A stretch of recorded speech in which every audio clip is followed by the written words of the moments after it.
mau makan anak ini, ambil sudah. Keterlaluan kamu ini. Masa anak saya dibuat seperti ini? Kalau pejabat mati, kamu tidak persulit. Tapi kami rakyat kecil ini, kamu bikin banyak aturan. Dia ini bukan binatang. Tolong pengertian bapak-bapak. Dia ini meninggal karena kecelakaan, bukan karena COVID. Anak saya ini di-COVID-kan oleh rumah sakit. Karena anak saya tidak ada sakit bawaan. Dia murni meninggal karena ditabrak mobil, Pak.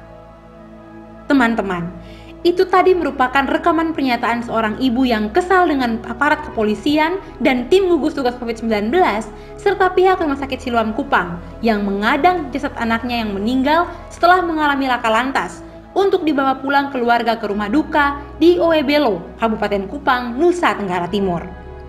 Melansir sergap.id, korban berinisial RF mengalami kecelakaan lalu lintas di depan rumahnya di Tanah Merah, Oebelo, Kabupaten Kupang. Kondisinya sangat kritis, sehingga keluarga melarikannya ke Rumah Sakit Siloam Kupang dengan maksud bisa ditolong secara medis. Namun, sesaat setelah sampai di rumah sakit, korban meninggal dunia.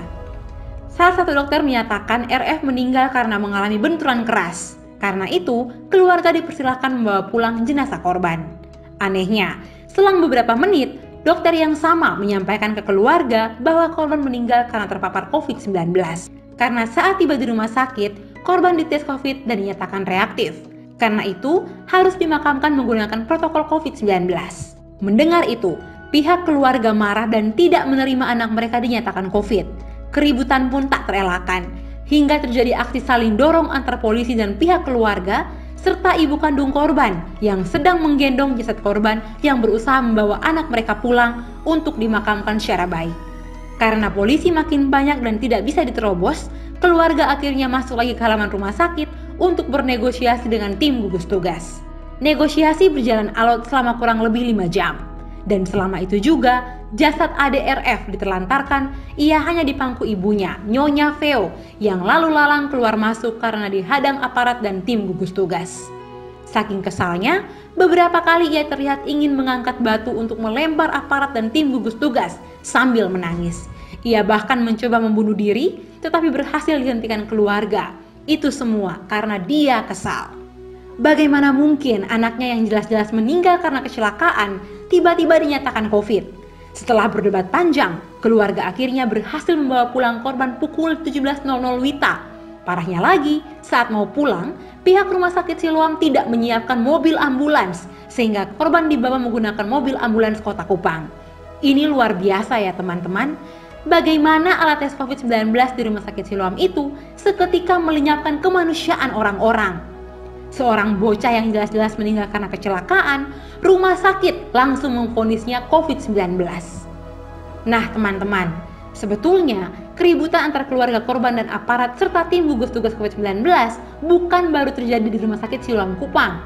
Sebelum kasus yang menimpa bocah ini, sudah 2 kali peristiwa pemulangan jenazah secara paksa oleh keluarga dari Rumah Sakit Siloam Kupang karena tidak terima keluarganya dinyatakan positif COVID-19.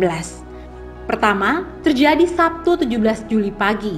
Dilaporkan berbagai media, keluarga membawa paksa jenazah perempuan berinisial GM ke rumah duka di Kelurahan Air Mata, Kecamatan Kota Lama, Kota Kupang karena tidak terima GM ditetapkan sebagai jenazah COVID-19.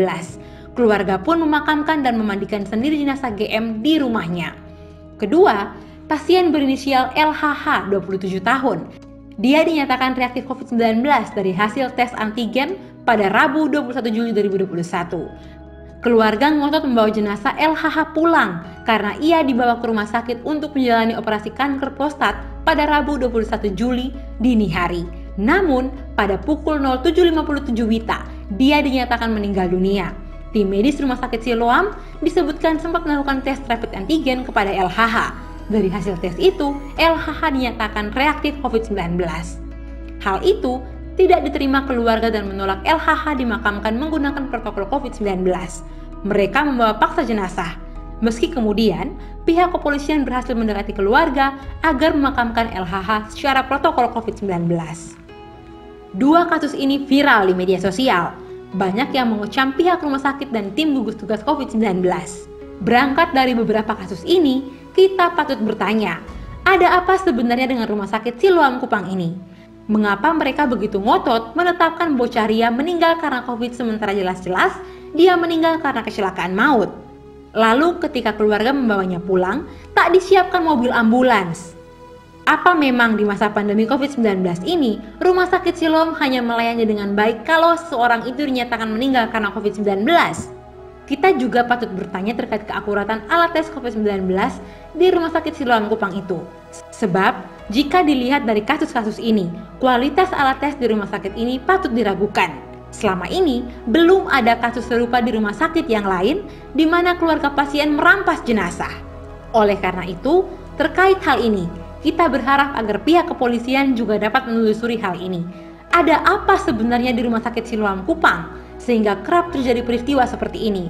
Semoga Aderia bahagia di surga dan COVID ini segera berlalu sehingga tak ada lagi kasus-kasus seperti ini dan pelayanan di semua rumah sakit semakin membaik.